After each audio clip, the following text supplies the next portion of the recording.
Hello, folks.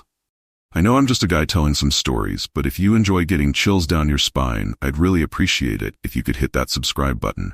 Your support helps keep the frights coming. Now, sit back and let's dive into tonight's tale of terror. Let's begin. I want to start out by saying that I don't know what this thing is. All I know is that I don't want it around me, and I can guarantee that you wouldn't either. Regarding a brief background, I bought my house recently. Nothing special, just a medium-sized place located in a relatively safe suburb. I have a girlfriend, Laura, but she doesn't live with me for personal reasons. At the moment, I'm here by myself. I'm painting the situation because this is the kind of place where kids would go trick-or-treating. Not some decrepit apartment building, not some house in the middle of nowhere. Right here in suburban America. The first time that it came was 4 days ago at around 9 p.m. I was sitting in my office working on a document when I heard a knock at my door and the characteristic little kid voice saying, "Trick or treat." Not some weird demonic tone. It sounded exactly like a regular upbeat kid. I just brushed it off as some fundraising thing and decided not to open the door. I was extremely busy, after all. Out of curiosity, I peeked out my window, watching as the kid, dressed up in some kind of a Grim Reaper costume, walked down the street. Off the bat, there were two weird things about this. First of all, there were no adults with him. I didn't get a look at his face, but there was no way he was older than 5. Second of all, he didn't knock on any other doors. I watched as he walked past every other house until disappearing at a turn. Despite the obscurity of this, it was still a pretty sad sight, but nothing that I thought about for too long. It didn't come back again until the following night. And this is where the detour to hell fucking no territory begins. I was out with Laura, and we were both drunk when we got back. It was late as hell, so we just decided to put on a horror movie before heading off to bed. About halfway into the film, I heard a knock at the door. An upbeat trick-or-treat followed. Laura was quick to react. "What the fuck?" I remember her whispering to me. I hadn't told her about the first time it happened. I didn't deem it noteworthy, after all. I looked at her without saying anything, and just put a finger up to my lips.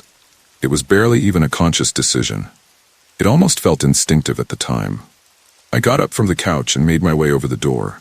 Quietly, I looked through the peephole, seeing the same thing in the Grim Reaper outfit from before. It was wearing a mask, so I still couldn't see its face. I really wanted to ignore it. But at the time, I just thought it was a kid, you know? Not to be rude, but what if he wasn't right or something? In any case, I reluctantly opened the door. It didn't move or say anything at first. So I asked it something along the lines of, "Are you okay? Do you need anything?" No response. All right then, I turned around to face Laura and asked what she was thinking. No response from her either. In fact, she looked horrified. "What's wrong?" "Don't look at it," was her immediate response. "Close the fucking door," she screamed. Her sudden outburst made me jump, but I did what she said. "What the hell was that?" I asked her. She shook her head, still sporting the same horrific expression. "I don't know," she said. I looked back through the peephole, but the only thing that I saw was the kid walking away, back towards me. I spent the night trying to convince her to just tell me what she'd seen, but her response was always the same. "I don't know." At a point, she just screamed at me to stop. "I told you, all right. I don't know." That was all that I could get out of her. She just didn't know. Whatever the hell that meant. She left immediately the next morning, and it was pretty obvious to me that she wasn't coming back for a while. I did get a parting text from her, though. "If it comes back, don't open the door." Safe to say I was reasonably disturbed. Was she playing a prank on me? Seems rather elaborate if you ask me. That couldn't be it. She'd never done anything like that before. Besides, she seemed genuinely terrified. But it was the only explanation that I could muster up at the time. So I went with it. Whenever I would talk to her after that, she never brought it up. I thought that she was just trying to pretend like she had nothing to do with it and had something bigger planned for me later on. I decided to go along with it as well. The following night came and I mentally prepared myself for anything that she was intending to pull. I decided to stay in order to get some work done, It was around midnight, and I was ready to head downstairs to play some Xbox before bed. And then I heard it.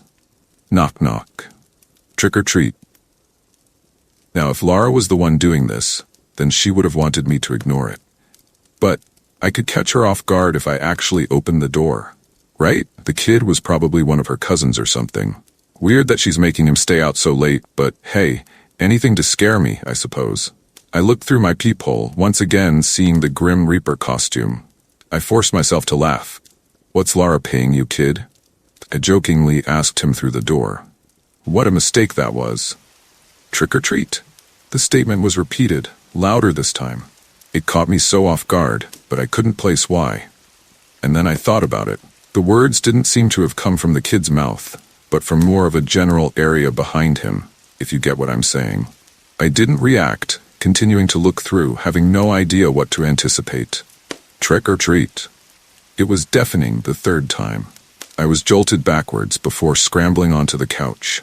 What the hell? I thought to myself. I remained stiff for the next few moments, petrified at whatever the hell was standing on my doorstep. I waited and waited, but nothing happened. I was about to go back up to my room when I saw the police lights flashing outside. They rang my doorbell and started asking me questions. "Have you seen anything disturbing recently?" "Well, I think some kids are playing a prank on me, but not really." What was I supposed to say to him? When I asked him why he'd come, he responded by telling me that the neighbor had called in, saying that she'd seen something horrible standing at my door. No descriptions beyond that. Just something horrible. The cop eventually decided that the woman was just off her rocker, but to call if anything else happened. I thanked him, and he left. The next day, I rang my neighbor's doorbell, hoping to get some answers. I could hear somebody moving around inside, but nobody ever came. Looks like she didn't want to tell me anything either. I relayed what happened to Lara, and she was understandably shocked. If this was a prank, then there was no way that she wasn't going to call it off at this point. This brings me up to yesterday night. I can safely say now that this was never a prank. I was in a cab, coming home late after a night out at the bar with some work friends. As we pulled up to my house, I was preparing to drunkenly stumble out when the driver said something that froze my blood. "Who's standing at your door there?" I didn't turn to face what he was referring to. "Keep driving," I told him. He started to ask me what was going on, but I cut in immediately. "Just keep driving." But the guy just wouldn't fucking go. "What do you mean go?" "It's some kid. It's almost 1 a.m. What's he doing out here? Look, we have to call some." He stopped mid-sentence.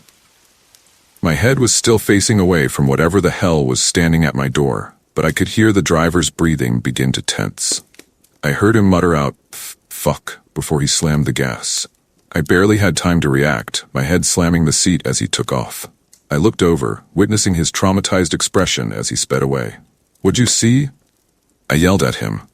All that he responded with was incoherent babbling. At moments I could make out, "no, didn't see" in his speech. I was so focused on trying to get him to talk that I didn't even notice where we were going.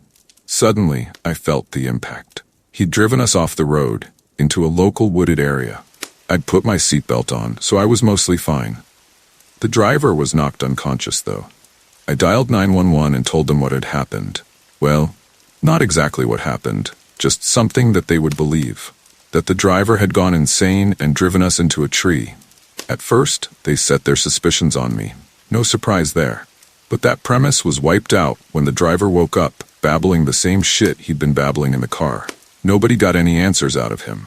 He remained in a petrified, incoherent state. They tested him for drugs, alcohol. Nothing. Eventually, he was whisked away for some psychological tests. While I was getting treated for my minor head wound, a detective visited me.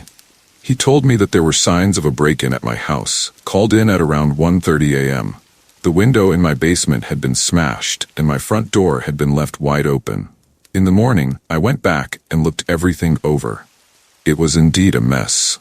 My Xbox and laptop were on the ground, and the cash that I'd hidden in my drawer looked like it had been thrown across my living room, with bills scattered everywhere. But with all that said, nothing had actually been taken.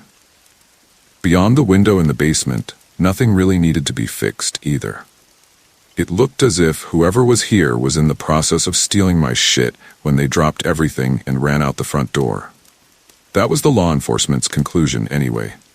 Not very logical, but logic isn't something that I expect at this point. I have a feeling that something else happened. Something far worse.